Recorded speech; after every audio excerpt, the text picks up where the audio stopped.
इसके बाद वो अपनी मॉम को बात कर कर ऑफिस चला जाता है। पैरेलल में हम देखते हैं कि सेम टू सेम वो लड़की अपनी मदर से बात कर रही थी कि आज उसने मुझे मिलने के लिए डिनर पर बुलाया है, आज वो शायद मुझे प्रपोज करेगा। हमें पता चलता है कि उस लड़की की सिस्टर की भी शादी हो रही थी, तो उसकी मदर उसे दोपहर में ब्राइडल शॉप में मिलने के लिए कहती है। उसने कहा कि फिर से लेट मत हो जाना।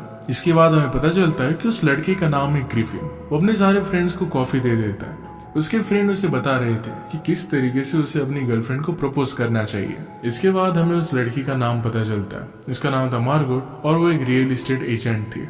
वो अपनी ऑफिस में उसकी फ्रेंड से बात कर रही थी। उसे अपनी बहन की ड्रेस सिलेक्शन में दोपहर पर जाना पड़ेगा। आज शाम उसकी डेट है। इसके बाद हम देखते हैं कि अपनी मदर और सिस्टर के साथ वो ड्रेस ट्रायल दे रही थी। यहाँ पर उसकी सिस्टर के साथ उसका झगड़ा हो जाता है। उसकी सिस्टर उसे कहती है कि जिस डेट के बारे में तुम कह रही हो, वो दोनों फिर और भी ज्यादा झगड़ने लग गए। सिस्टर ने कहा कि तुम मेरी वेडिंग में मत आना। मदर ये देख रही थी और उन दोनों में सुलह कर देती है।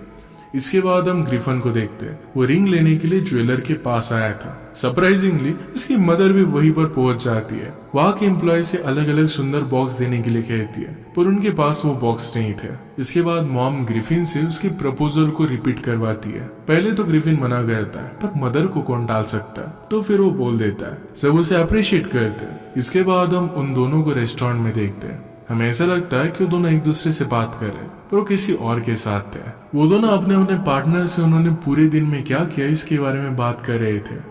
वहाँ की वेटर किसी को देखकर चौंक जाती है। एक्चुअल में वो चौंकी थी ग्रिफिन की गर्लफ्रेंड को देखकर। ग्रिफिन की गर्लफ्रेंड एक मॉडल थी।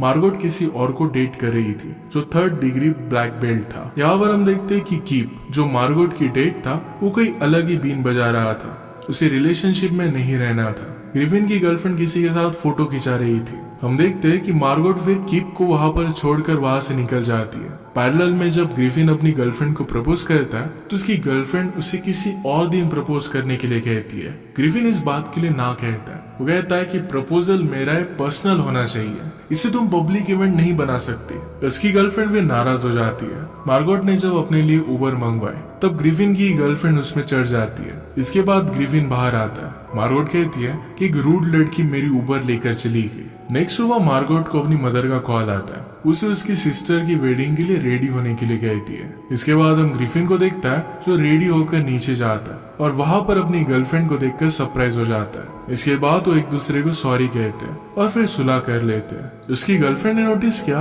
कि ग्रिफिन ने उसका टूथब्रश यूज किया। इस बात से वो गुस्सा हो गई और ट्रस्ट के बारे में बात करने लग गए। जाते जाते फिर वो ग्रिफिन को रात में एक पार्टी के लिए इन्वाइट कर जाती है। ग्रिफिन इसके लिए उसे मना करता है क्योंकि उसे अपने फ्रेंड के साथ जाना था। अगले सीन में हम देखते हैं कि ग्रिफिन अपने फ्रेंड्स के साथ एक बाथ हाउस की पार्टी में आया हुआ था। सब लोग वहां पर मसाज करवा रहे थे। ग्रिफिन अपने दोस्तों से बात करता है, उसकी गर्लफ्रेंड उसे सपोर्ट करती है। इसके बाद वो सब लोग मिलकर एंजॉय करते हैं और सब लोग बहुत ड्रंक हो गए। ग्रिफिन फिर अपने सारे फ्रेंड्स को कैब में भेज देता है। इसके बाद हम मार्गोट और उसकी फ्रेंड को देखते हैं जो एक ब्यूटी पार्लर में बैठे थे। मार्गोट बहुत ही दुखी थी। वो दोनों मिलकर फिर एक प्लान बनाते हैं। कीप को किसी ने देखा नहीं था तो किसी और को एज अ कीप वो लेकर जा सकती है।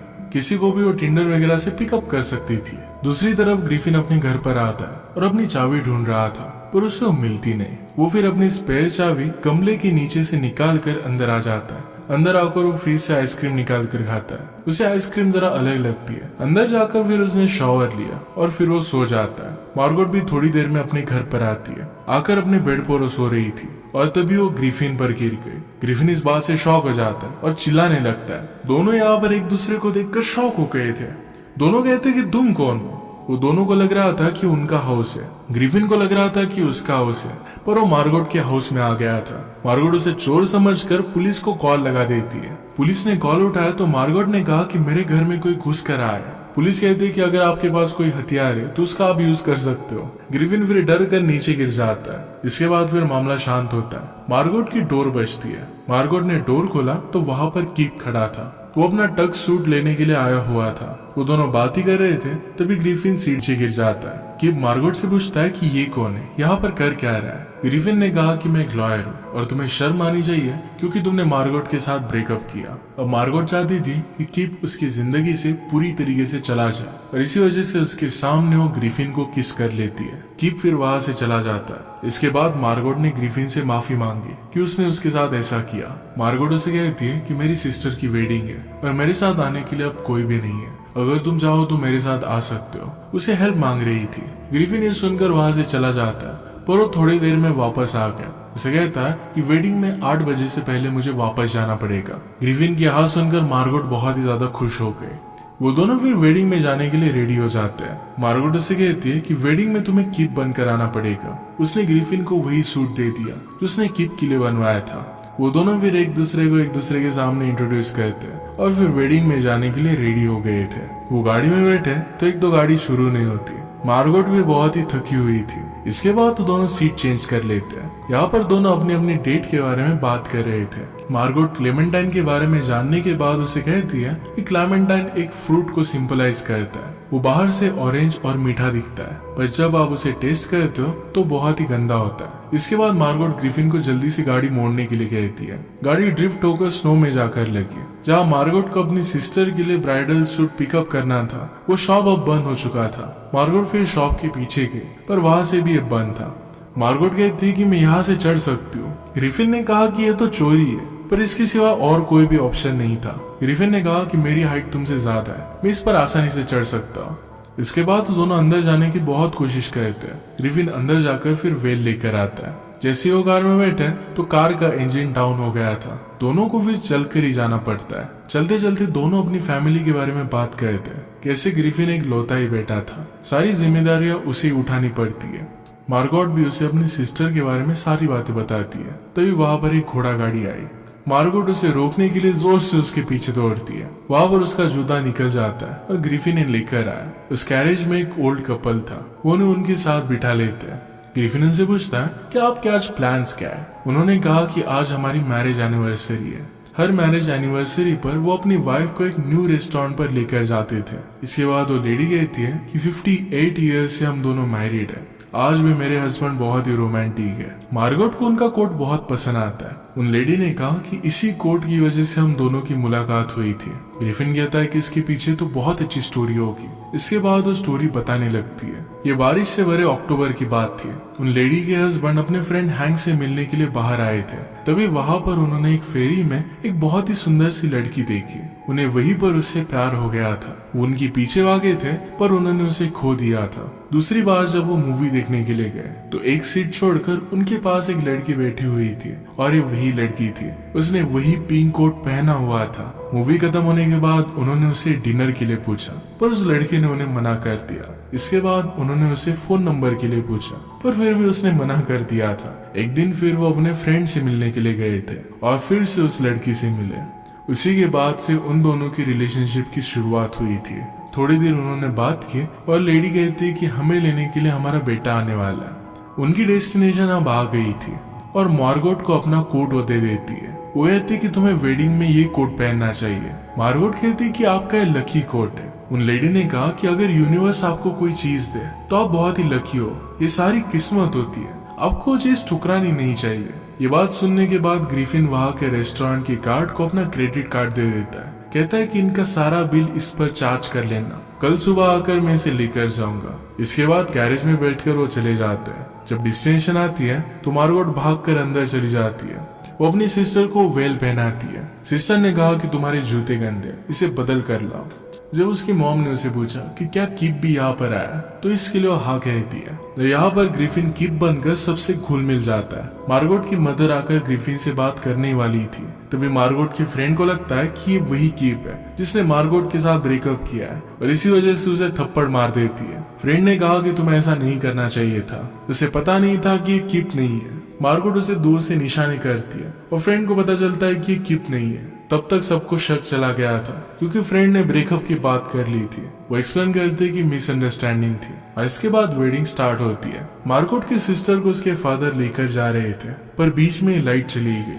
पूरे लाइट सिस्टम का बैकअप भी चला गया था। अब लाइट कब आएंगे ये पता नहीं था। ग्रिफिन को फिर एक आइडिया आता है, ऑरेंजेस को काट कर उनमें ऑलिव ऑयल डालकर मॉप की रस्सियों को भिगा कर उनसे वो दिए जलाता है। यही करने में सब लोग लग जाते हैं और थोड़ी देर में हर जगह पर उजाला हो गया था। इसके बाद उसकी सिस्टर की वेडिंग बहुत ही अच्छे से हो जाती है। जब वो किस कर रहे थे उसी मोमेंट पर लाइट वापस आ गया। इसके बाद सब लोग डांस करते हैं। ग्रिफिन के यहाँ से जाने का टाइम आ गया था। वो ड्रिंक लेने के लिए जा रहा था तभी वहां पर वर्निका आ जाती है। वो ग्रिफिन को कहती है कि मुझे पता है कि तुम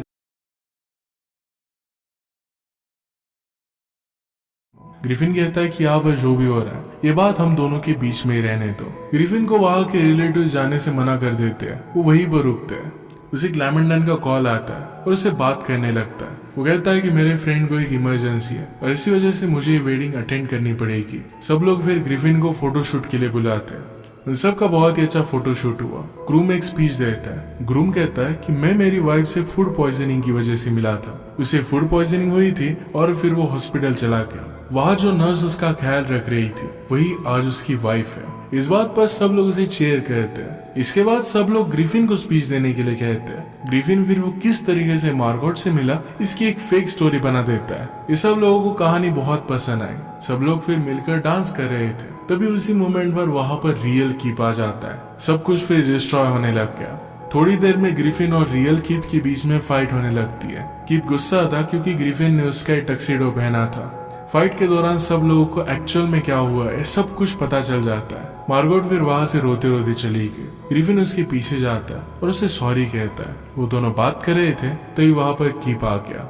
उसे अपना टक्सीडो वापस मांगता है। ग्रिफिन इस बात पर गुस्सा होकर उसे अपने सारे कपड़े दे देता है। इसके बाद ग्रिफिन बाहर आकर उस कैरेज वाले को बस स्टॉप तक छोड़ने के लिए कहता है। कैरेज वाला कहता है कि आपने तो सारे कपड़े पहने थे, हुआ क्या? ग्रिफिन कहता है कि वहां पर कुछ भी मेरा नहीं था, वो लड़की भी मेरी गर्लफ्रेंड नहीं है। इसके बाद वहां पर वो बस स्टॉप पर आ गया। वहां से जाने वाले लोग उसे एक जंप सूट दे देते हैं ताकि इसे वो पहन सके। वो फिर होटल पर पहुंचता है और अंदर चला गया। इसके बाद हम मार्गोट को देखते हैं। अपनी फ्रेंड के साथ बात कर रही थी। वो कहती कि उस लड़के का नाम है ग्रिफिन और एक मॉडल जिसका नाम है क्लेमेंटाइन इसे शादी करने वाला है। वो और उसकी फ्रेंड किस्मत की बातें करते हैं। इसके बाद ग्रिफिन अपने लिए ड्रिंक मंगवाता है। तभी वहां पर क्लेमेंटाइन आ जाती है। उसे हर एक चीज के बारे में पूछ रही थी और पूछती कि तुम्हारा टक्सीडो कहाँ है और पूछती कि तुम्हारे कपड़े कहाँ पर है। अब हम पैरेलल में देखते हैं कि क्लेमेंटाइन उसे प्रपोज करने के लिए रेडी हो रही थी और पैरेलल में कीप मार्गोट को प्रपोज करने के लिए रेडी हो रहा था। इसके बाद एक की मूवमेंट आता है। ग्रिफिन अपनी स्पीच देता है और वो प्रपोजल से पीछे हट जाता है। पैरेलल में मार्गोट ने भी कीप का प्रपोजल रिजेक्ट कर दिया था। मार्गोट फिर उसे हमेशा के लिए गुड बाय कह देती है। ग्रिफिन भी वहां से निकल जाता है और उसे सॉरी कह देता है। ग्रिफिन अपने घर पर आकर कैट को फीड कर सो गया। मार्गोट भी बहुत ही सैड थी। तभी उसकी सिस्टर उसके पास आती है। उसे कहती है तुम्हें इस तरीके से बनने की जरूरत नहीं है, तुम जो करना चाहती हो तुम्हें वही करना चाहिए। मार्गोट इस बात से मोटिवेटेड हो गई और वो डायरेक्टली ग्रिफिन के घर पर आके ग्रिफिन आकर उसे पूछता है कि तुम यहाँ पर कर क्या रही हो। मार्गोट उसे कहती है कि तुम तुम्हारा बैग भूल गए थे, मैं तुम्हें देने के लिए आई। मार्गोट उसे कहती है कि मुझे पता है कि तुमने अपना प्रपोजल रिजेक्ट कर दिया है। ग्रिफिन पूछता है कि तुम्हें कैसे पता चला। मार्गोट ने कहा कि इंस्टाग्राम से, तुम्हारी गर्लफ्रेंड ने सब कुछ इंस्टाग्राम पे डाला था। मार्गोट उसे कहती है कि यहाँ पर मैं तुम्हें कुछ दिखाने के लिए आई थी। उसे उसकी ड्रेस अनजिप करने के लिए कहती है। मार्गोट के बैग पर ग्रिफिन का टैटू था। इसका मतलब है वो भी उससे प्यार करती है। वो दोनों फिर किस कर इंटीमेट होने लग जाते हैं। तभी उस मोमेंट पर वहां पर क्लेमेंटाइन आ गई। वो कहती कि ब्रेकअप के बाद मैं जो चीजें छोड़ कर गई थी ये सब कुछ मैं लेने के लिए आई हूँ। वो फिर जोर जोर से रोने लगती है। मार्गोट उसे शांत करवाती है। वो फिर थोड़ी देर में वहां से चली गई। मार्गोट को ग्रिफिन का ब्रेकअप करवाने के लिए बुरा लगता है। मार्गोट कहती कि मुझे तुम्हारी जिंदगी में नहीं आना चाहिए था, मेरी वजह से तुम्हारी जिंदगी बिगड़ गई। अगले दिन ग्रिफिन अपने मॉम डैड से मिलने के लिए जाता है। उसके मॉम डैड उसे क्लेमेंटाइन के बारे में पूछते हैं। ग्रिफिन ने कहा कि हम दोनों के बीच में चीजें वर्क होने नहीं वाली थी। उसके फादर उसे कहते हैं कि कोई बात नहीं, तुम्हें कोई अच्छी मिल जाएगी। इसके बाद वो वॉशरूम चला जाता है। वो खुश रहने का ट्राई कर रहा था। जब वो बाहर आया तो हम मार्गोट की पूरी फैमिली को उसकी फैमिली से मिलता हुआ देखते हैं। सीट पर मार्गोट का वही पिंक कोट पड़ा हुआ था। इसका मतलब है वो डायरेक्टली अब शादी की बात कर रहे थे। वो दोनों खुश होकर एक दूसरे को किस कर लेते और अब वो